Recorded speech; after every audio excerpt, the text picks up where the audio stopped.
الحمد لله نحمده ونستعينه ونستغفره ونعوذ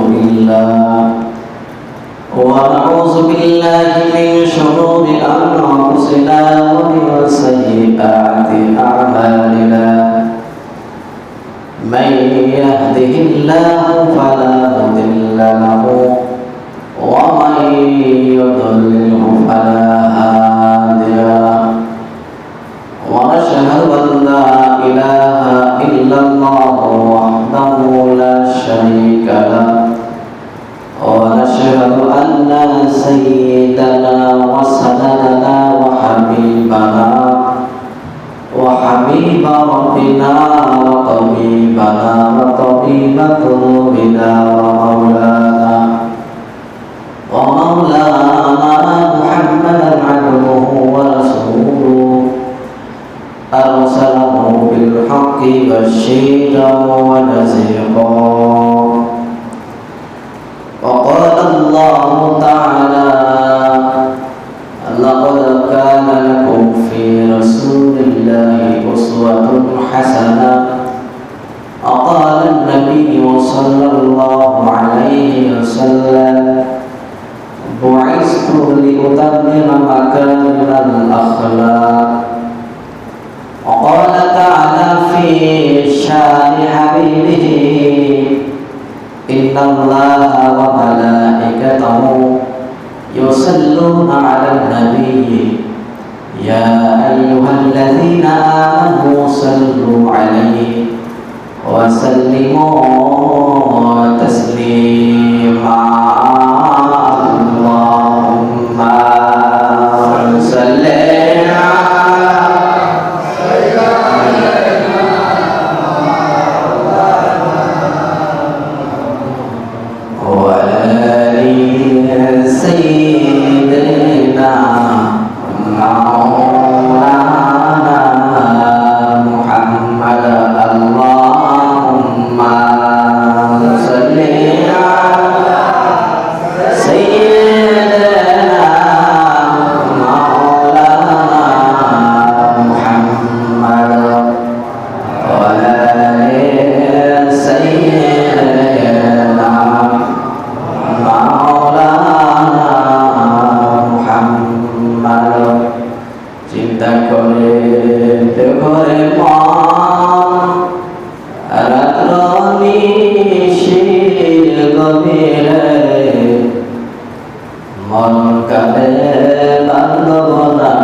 कर दिया, आँखों को बीना कर दिया, बलगौना बिकमालिही कशफत तुजा बिजमालिही हसनत जमीअ खसालिही सल्लू अलैहि वालिही ला इलाहा इल्लल्लाह ला इलाहा इल्लल्लाह ला इलाहा इल्लल्लाह ला इलाहा इल्लल्लाह हाथे करो हाथिर का पारे करो पारे का जबान शुद्ध बलो है भूमि अल्लाह ताला जादीना ला इलाहा इल्लल्लाह ला इलाहा इल्लल्लाह मुहम्मदुर रसूलुल्लाह सल्लल्लाहु अलैहि वसल्लम। अल्लाह पाकेर दरबारे लाख कोटी शुक्र যে আল্লাহ তাআলা আপনাদেরকে আমাকে এই ফিতনা ফাসাদের জওয়ানে আল্লাহ তাআলা আজকে পবিত্র জুমার নামাজকে এখানে আদায় করার জন্য আসার এবং বসার তৌফিক দান করেছেন, এজন্য শুকরিয়া আদায় করি আলহামদুলিল্লাহ।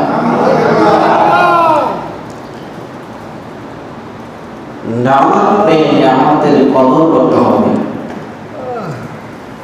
আমাদের আজকে একজন ভাই দুনিয়া থেকে চির বিদায় নিয়ে চলে গেছে।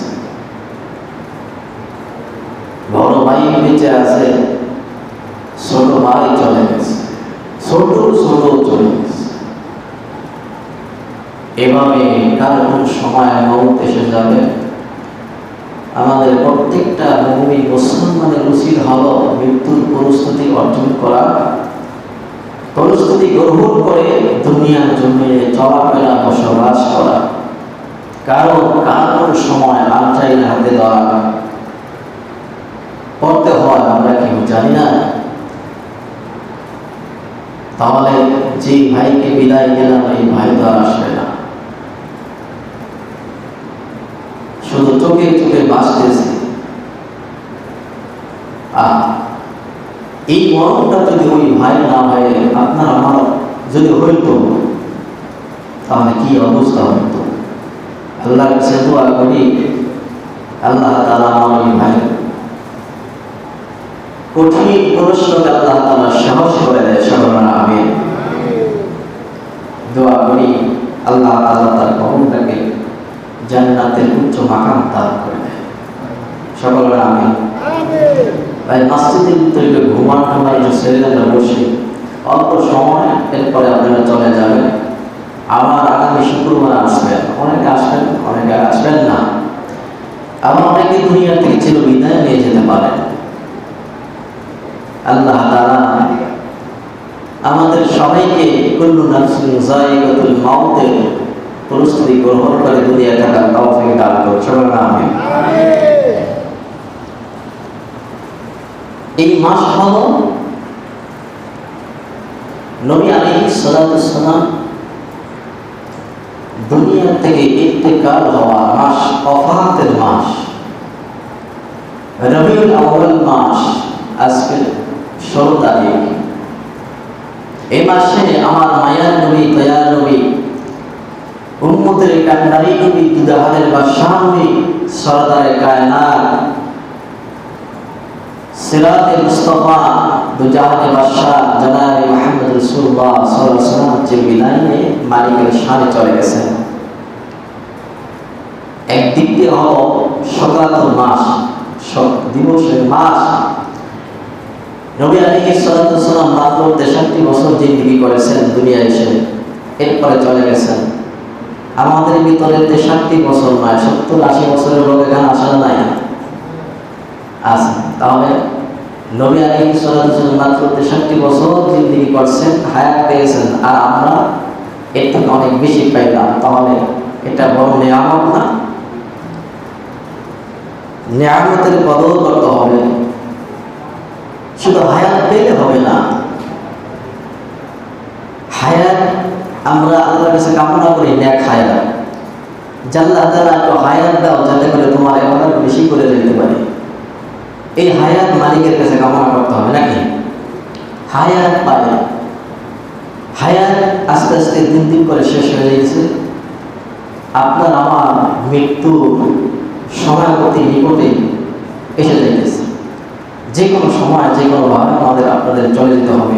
ভালো মানুষগুলো একই পড়ার টেবিলে ছিলাম, চায়ের দোকানে গল্প করছিলাম, হঠাৎ শোনা যাচ্ছে যে ক্যান্সার আক্রান্ত। আবার হঠাৎ শোনা যাচ্ছে তার কিডনির সমস্যা, লিভারের সমস্যা। তাহলে আমাদের প্রত্যেকের এই সমস্যা আছে না নাই? আছে। কেউটা কম, কেউটা বেশি। চিকিৎসা করতে গেলে দেখা যায় কত তরুণ তাজা যুবক হাসপাতালের ভিতরে, তার কিডনি নেই। কত তরুণ তাজা মানুষ সে কল্পনা করে নাই যে আমার এই রোগ হয়ে গেছে, এমন এই রোগ হয়েছে যার কোনো কি নাই, আনসার নাই। আল্লাহ তাআলা আমাদেরকে সেই সমস্ত কঠিন কঠিন রোগ থেকে আল্লাহ আমাদেরকে সুস্থতা দান করো, আমাদেরকে হেফাজত করো। সকল আমিন। আমরা সবাই চাই যে দুনিয়ার কয়েকদিন বাঁচি, নাকি? সবাই চাই, মরতে কেউ চাই না। বাঁচনটা যেন হয় মালিকের সন্তুষ্টির জন্য, নাকি?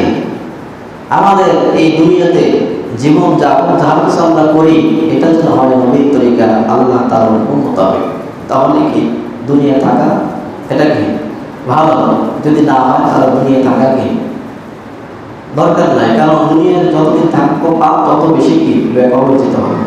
এই বাসন থেকে ঘুরে যাওয়া নাকি?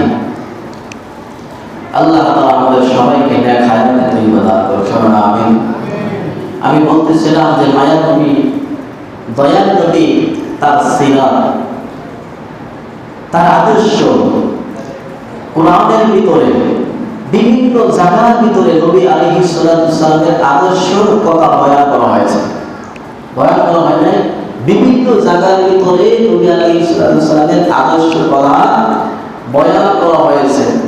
এখন এই নবী আলাইহিস সালাম তো কোরআনের ভিতরে বিভিন্ন জায়গার ভিতরে আদর্শের কথা বলছেন।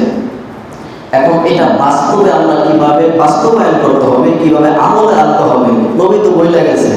এটা কি বাস্তবে পরিপূর্ণ আমাদের করতে হবে, বাস্তবে এটা আমলে আনতে হবে। নবী আলাইহিস সালাম এমন কোন জিনিস গোপন রাখে নাই, প্রত্যেকটা জিনিস পরিষ্কারভাবে উম্মতের কাছে বলে গেছে।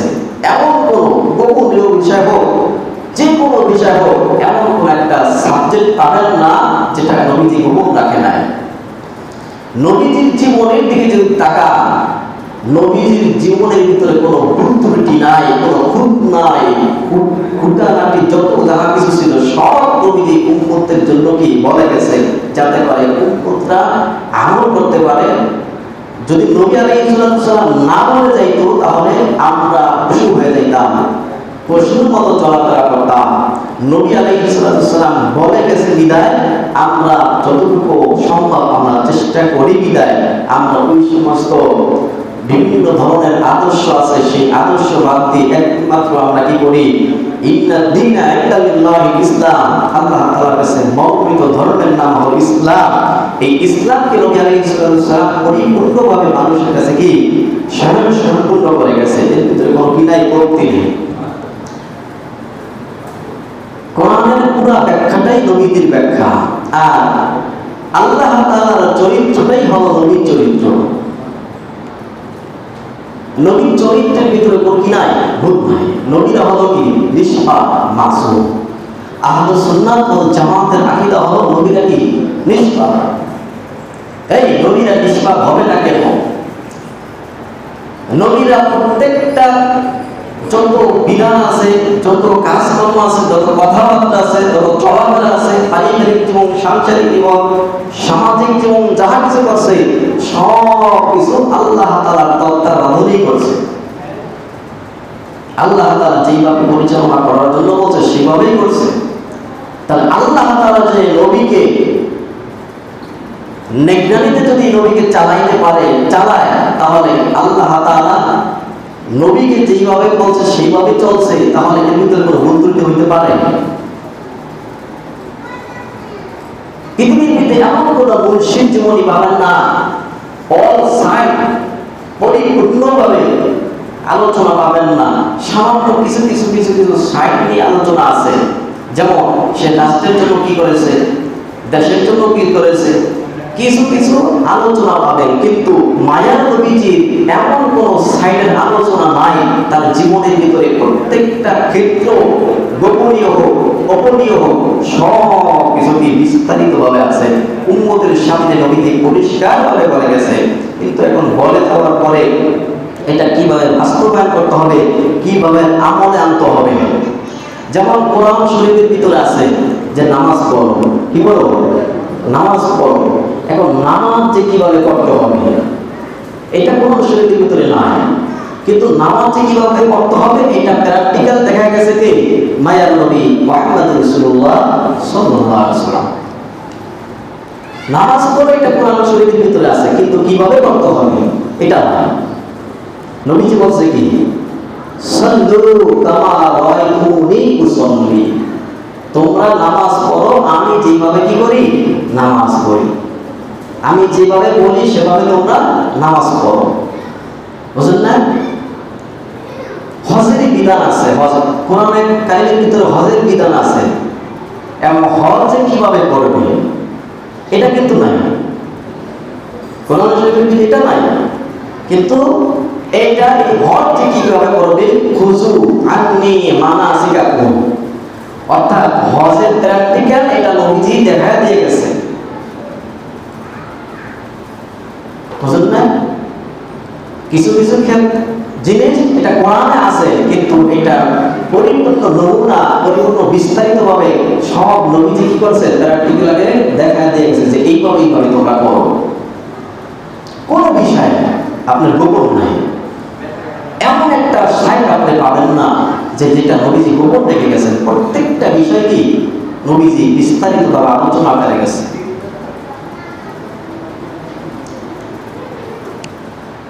তাহলে নবীজির